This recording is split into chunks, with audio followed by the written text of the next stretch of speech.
Attention, please. The Nook Inc. Getaway Package charter flight will soon be arriving at the deserted island. Hello and welcome to MalMakes. Today we're doing a painting based on Animal Crossing New Horizons. This is the full version. If you're interested in the time-lapse, you can click on the card here. Otherwise, let's get started. So I've been very excited about Animal Crossing. Before it was really announced, I was like, come on, new Animal Crossing game. And then finally it got announced, and I've been waiting very patiently for the game to come out in March. And I played a little bit of Wild World back in like 2006, 2007, and I really liked it. And I picked up New Leaf because I didn't have a way to play City Folk when that came out. And I really liked New Leaf, and I was really excited for New Horizons. So I had taken this screenshot very early on in my game, and using the phone camera app in-game. And I was trying to think, since I've been playing it, what would be something really good to paint from this game, and I really couldn't decide on anything. Everything is really pretty. Ever since I started up the game, I was marveling over the leaves and the grass and the sky and the stars. Everything was just really pretty. But I kept coming back to the screenshot I took, and I thought, well, if I keep coming back to that, maybe I should paint that. So I looked at it and I thought, it'd be perfect if it was just turned slightly, like if the camera was pushed off to the right. So as you can see, comparing my sketch to the screenshot, I did move the viewpoint just a little bit to have a little bit of a better composition. So I'm gonna go with my sketch here with the changed point of view. So I'm gonna be starting with my sky. I'm gonna go from yellow very quickly into orange and pink, and then into kind of like a dulled down violet blue color. So I'm going to mix those up on my palette first, draw in a horizon about a third of the way up, and then start to paint that sky. So my sky colors need to be toned down just a little bit so they're not as intense and draw attention away from the focal point, which is the house. So what I've done is I mixed up a light yellow-orange color and then just put a touch of black into it to kind of bring that gray in and then just kind of darken it a little bit. And then I did the same with a slightly oranger color and a slightly oranger color and then slightly into pink and then starting to get into violet here and then into a slightly blue violet. So it kind of does this weird thing across the palette. I was just filling up space, so it's not quite in the right order. But I'm starting with the lightest yellow color here, going into the oranges and pinks, and then into the violet, and then the blue. So it's gonna kind of be compressed here in the bottom left corner, and then spread out towards the top right corner.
Golden makes a few different types of acrylic, but the main two are the heavy body and then also the open.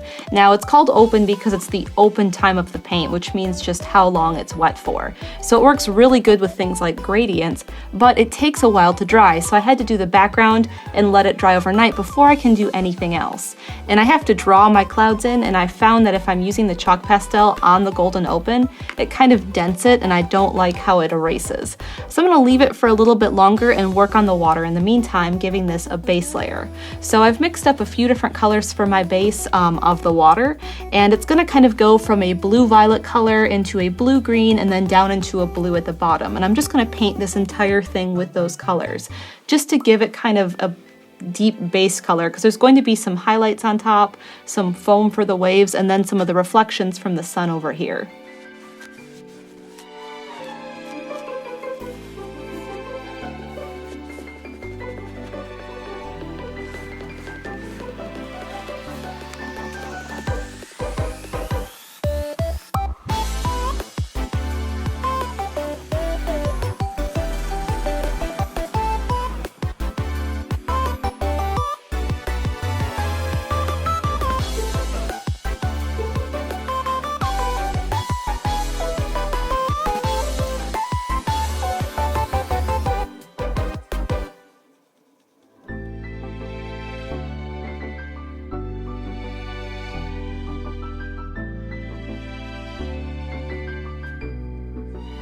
I used up the rest of my sky paint to do 2 gradients here on my sketchbook, just so I could test different types of clouds. Now, in my screenshot, there's 2 types of clouds that are in that picture. There's cirrus and stratus. Now, those types of clouds are the ones that are really high up in the sky. They're really far away, feathery ones. Those are the cirrus clouds. And in my screenshot, they're back kind of on the bottom along the horizon, and they have a different lighting to them than the stratus clouds, which sit a lot closer to Earth. Because of where the sun would be when it's going down, if you kind of think about like the light coming in, and it's going to light up the stratus clouds a lot better because they're kind of lower and getting hit by those sunbeams, where the cirrus clouds are kind of on the outside and they're kind of only catching reflected light. So they're going to be a different color. So I'm going to be putting both in, and mainly it's because I made a mistake when I was doing my gradient. When I was painting this, I got to about here, and some of the purple splashed over to about here on my canvas. And I took a knife and kind of scraped away at it, and then I used a little bit of this color and tried to blend it in, but I can still see it and it bothers me. So we don't make mistakes, we make happy accidents. So I'm gonna kind of turn that into a happy little cloud. It's forcing me to do both types of clouds, so I can put the cirrus clouds along the horizon and then the stratus clouds fill up the rest of the sky. It's going to make a more dynamic picture to have both types in anyway, so it's forcing me to do that, so it's kind of a happy accident. Now if you think about these clouds in like a space where they are, the cirrus clouds are further away, so they're going to be behind the stratus clouds, so I have to paint those first along my horizon. Now, the way I'm doing that is I'm going to be using a dry brush, which means I don't have very much paint on it at all, and maybe even some glazing liquid just to kind of make it a bit more transparent.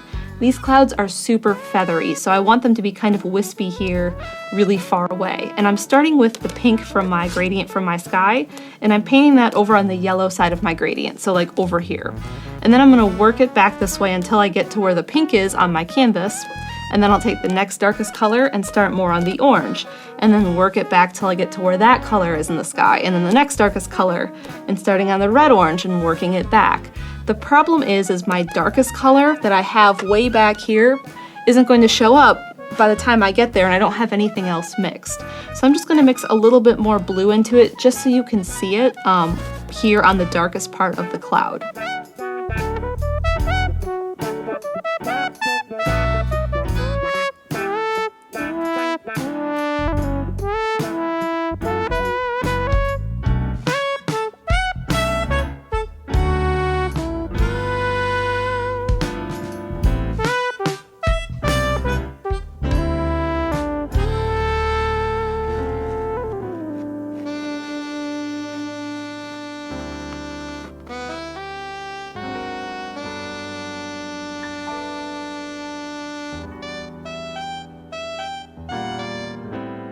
These brighter lower clouds I'm doing a little bit different. I've taken a light violet and mixed some glazing liquid in so they're transparent, which is why they look kind of milky here on the canvas.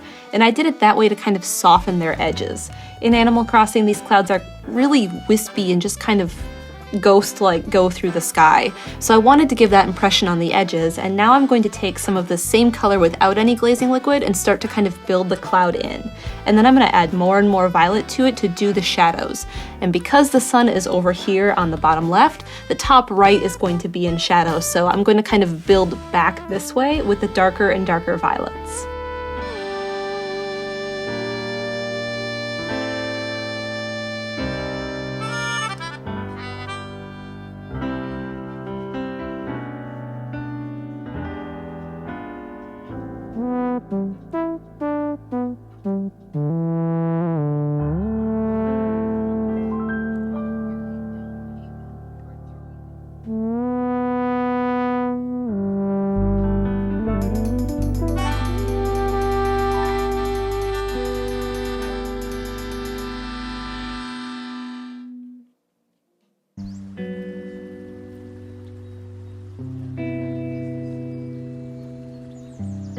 So I've been trying different ways of doing the waves here in my sketchbook just to make sure I like how they look. Now I'm really working with 2 different layers, a base layer which is my gradient here on the canvas, and then the surface waves on top. So you're going to see the gradient kind of like in some of these spaces back here where you're seeing it underneath the waves. So on the left side, I'm doing all of these choppy waves, and on the right side, I'm trying to make them a bit smoother because they're a bit smoother in my screenshot, but I like how the choppy waves look, so I wanted to test out both. So on the left side, my brush mark is, I'm setting my brush down on the canvas and just kind of like lifting up. So you can see some of those marks right here on this part of the paper. On the right side, I'm trying to make it a bit softer. So instead of just going up, I'm also kind of coming back down and making this little arch shape. So I'm doing that over here on the right to make them softer. Now as for color, towards the back it's going to be a bit more red-violet, and then it's going to get a bit more blue towards the middle and stay blue all the way to the bottom.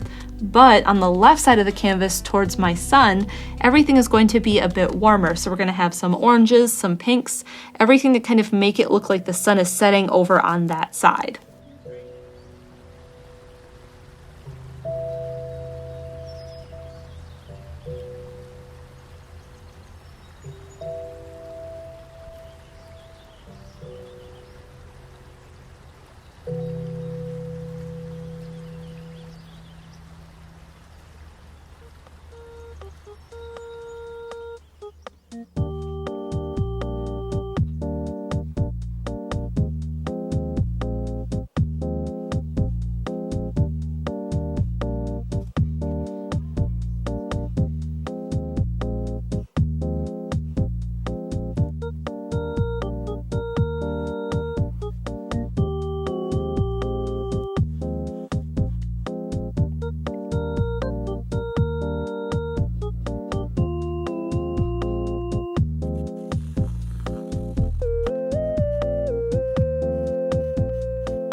So I did these little diamond highlights over here and I didn't like how they turned out.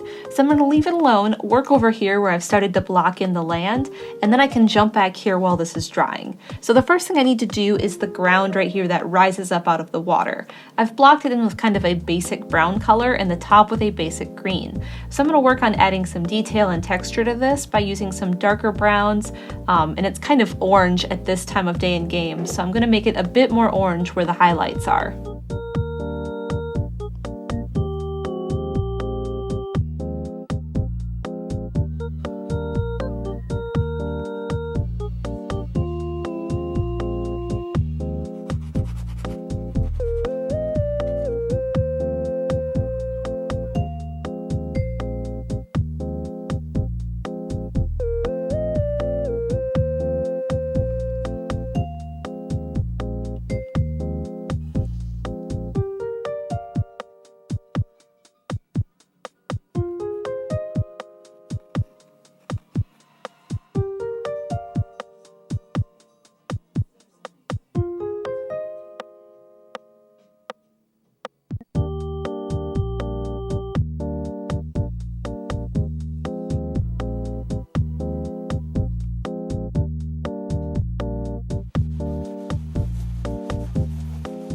I've put these triangles in the grass using a variety of the greens that I pulled from this green. So I took some of this green that I still have, and then I mixed like a little yellow into it, a little blue, a little orange, a little red, just to give it a little bit of variation so you could see them on the plain green background. Now that they're dry and I've erased all of the chalk, I'm going to mask this.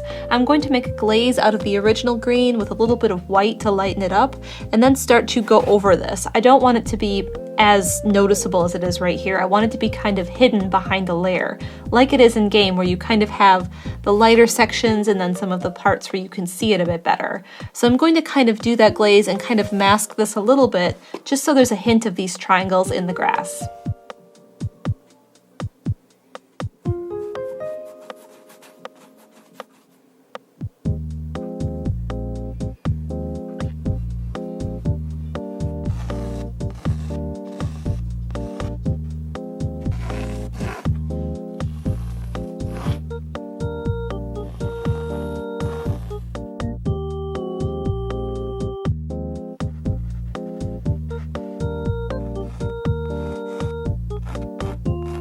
I've redrawn this house a few times until I liked it. Now, it was kind of tricky to get right.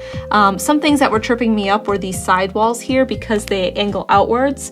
It's kind of like a pentagon shape, so it was kind of tough to get the actual angles right in perspective. I'm kind of doing this in 2-point perspective. All of these face lines go to a point off the canvas here, and all of the right lines go to a point off the canvas on the right. So it's kind of tricky to get all of that in space while trying to keep it right because it's not a regular square. Other things I've thought about is the line here of the base lining up kind of with this line here, just so there's some correlation there and it looks like it matches. The arch was a little bit tricky to make sure that I had that right in perspective, but I think it turned out really well.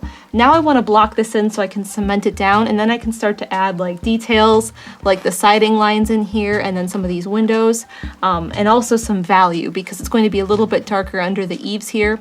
And then like the face of the roof is going to be lighter because the sun is here, but the side back here is going to be darker. So that's all stuff I'm going to add kind of as I'm blocking in, but more so after I've blocked it in and I can start to work on those details.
I've done a few details in the house, so I finished off the roof. I kind of divided it into tiles and then started to shade them as if they were wood.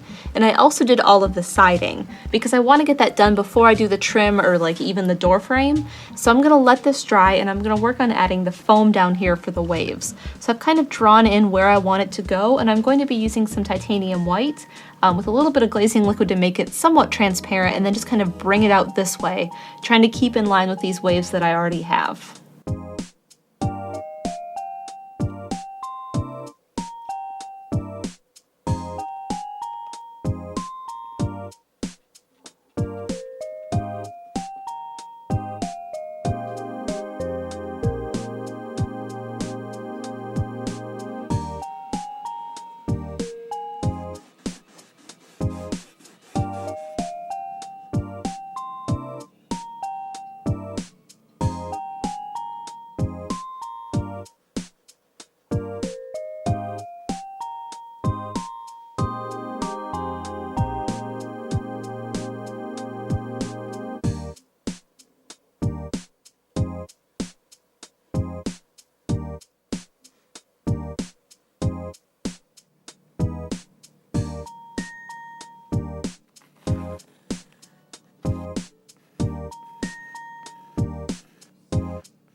Getting the color right for these stairs was kind of a pain. I was kind of working in like burnt sienna, burnt umber, but it just didn't feel right, so I kept adding more white to it to make it lighter for the top parts, and then adding a little bit more of a red-orange just to kind of bring it back to that saturation. And I just kept playing with all of those colors until I was happy with it. So I have the lightest parts kind of on the flat part where you could put your foot. The next lightest parts are all of the verticals, and then the darkest parts are all of the parts that are kind of to the right of the house. So the right side of the stairs, the right side of these bricks, and I started to just fill things in that way. And once I had everything a solid color, it just didn't really feel right. So I took some glaze and some of the other colors, like you can see right here, the darker. So I took the dark brown from over here and just kind of brushed it onto some of those, just to give it some texture so it had that stone. Now, in the first iteration of the house in the game, the stairs are kind of made up of these stones and they're not perfectly cut straight. They kind of have these grooves in them where they kind of dip down and go up a little bit, so they don't have these perfect lines. So as I was painting, I tried to keep that in mind, just to kind of give it a little bit of variety. Looked like it was hand carved out of the stone. And now that that's done, I can start to work on the little bit of plants you see that are in the planter over here before you start to expand your house. So I'm just going to be using some greens to tap that in, and then around the side of the canvas where you can't see. And I do know that we need some shadow here in the grass where it's casting it down onto the ground, but I want to leave that for now because I still have to put the mailbox in, and that's also going to cast a shadow on the grass, and it's going to be done the same way that I do this shadow, so I might as well do them at the same time to make sure it matches.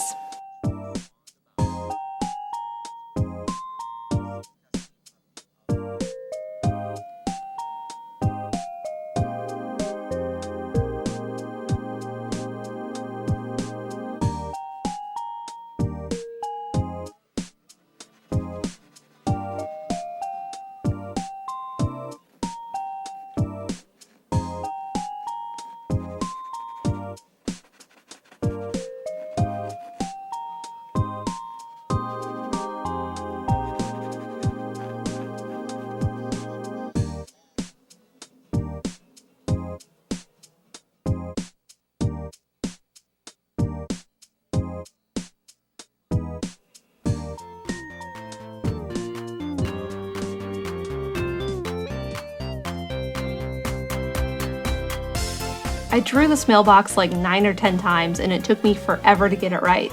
Every time I drew it, something would be wrong. The size, the placement, the shape, the perspective. And when it was finally there, I blocked it in with some solid colors.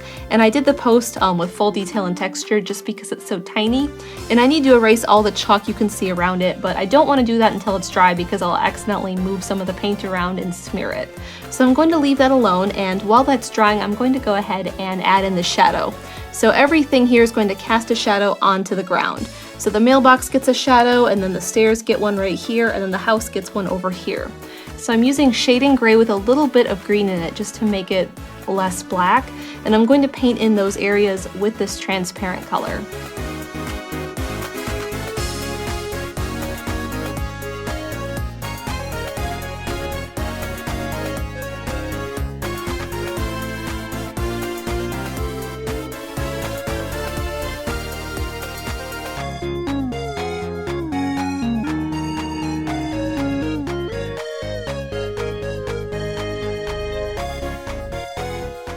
And we're done! We have a sunset from Animal Crossing New Horizons. If you're interested in this piece, you could buy a poster or a phone case, or bid on this original canvas. There's links down below. Also, consider supporting me on Patreon. You can find out more at supportmal.com. Thank you so much for watching. Don't forget to subscribe so you don't miss future episodes of MalMakes, and I'll see you again here for another video game painting.